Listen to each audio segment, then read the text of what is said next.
एक बार सूरज नामक व्यक्ति रोज जंगल में लकड़ियां काटता था और इन्हीं लकड़ियों को बेचकर अपने घर का गुजारा करता था।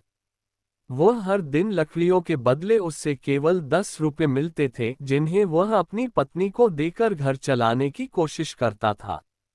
उसकी पत्नी इससे बेहद असंतुष्ट थी और हमेशा उसे कहती कि इतने कम पैसों में घर चलाना मुश्किल है।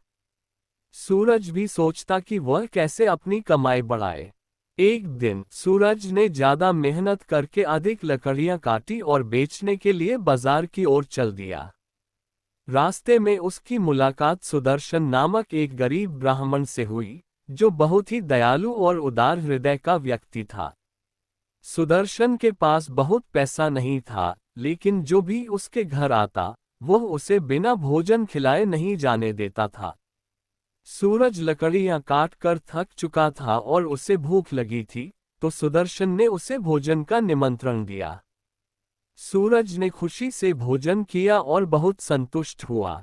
सुदर्शन ने सूरज से पूछा कि वह लकड़ियां किस दाम पर बेच रहा है। सूरज ने बताया कि वह उन्हें बेचकर 20 रुपये पाने की उम्मीद कर रहा था। सुदर्शन के पास पर्याप्त पैसा नहीं था, तो उसने कहा कि वह केवल 15 रुपये दे सकता है।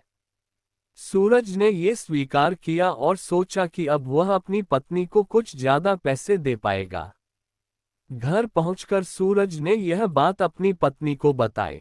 पत्नी ने सुदर्शन के बारे में सुना तो वह बोली, वह व्यक्ति तो जरूर बहुत अमीर होगा जो आने जाने वाले हर किसी को भोजन खिलाता है। पर सूरज ने समझाया कि सुदर्शन अमीर नहीं है, लेकिन उसका दिल बहुत बड़ा है। उसकी उदारता ही उसकी असली दौलत है।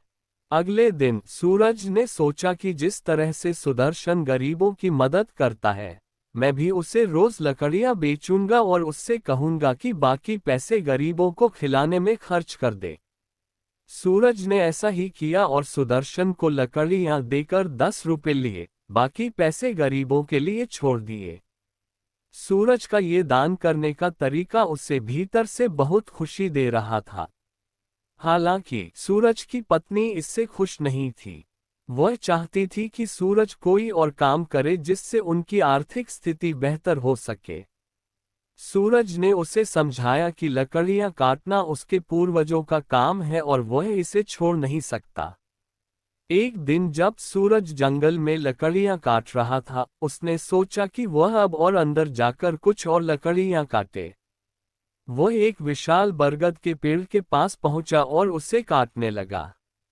वहां तपस्या कर रहे एक साधु की तपस्या भंग हो गई और साधु ने गुस्से में सूरज को श्राप दे दिया, तू अब कुत्ता बन जाएगा। साधु के श्राप से सूरज कुत्ता बन गया। दुखी होकर सूरज साधु से क्षमा मांगने लगा, महाराज, मेरी पत्नी मेरे बिना जीवित नहीं रह सकेगी, कृपया मुझे क्षमा करें। साधु ने कहा, मैंने गुस्से में आकर श्राप तो दे दिया, लेकिन इसका एक उपाय है। तुम जिस व्यक्ति का जूठन खाओगे जो सच्चे दिल से सबसे बड़ा दानी होगा, तुम्हें उसका जूठन 2 बार खाना होगा। तब तुम्हारा श्राप समाप्त हो जाएगा। अब सूरज सोचने लगा कि वह ऐसे किसी व्यक्ति को कैसे ढूंढे जो सच्चे दिल से दान करता हो। वह अपने सफर पर निकल पड़ा, एक सच्चे और दयालु व्यक्ति की तलाश में, ताकि वह उसके जूठन से अपने श्राप से मुक्ति पा सके। इस कहानी का ये भाग हमें दान की वास्तविकता और उसकी सच्चाई पर गहराई से विचार करने का अवसर देता है।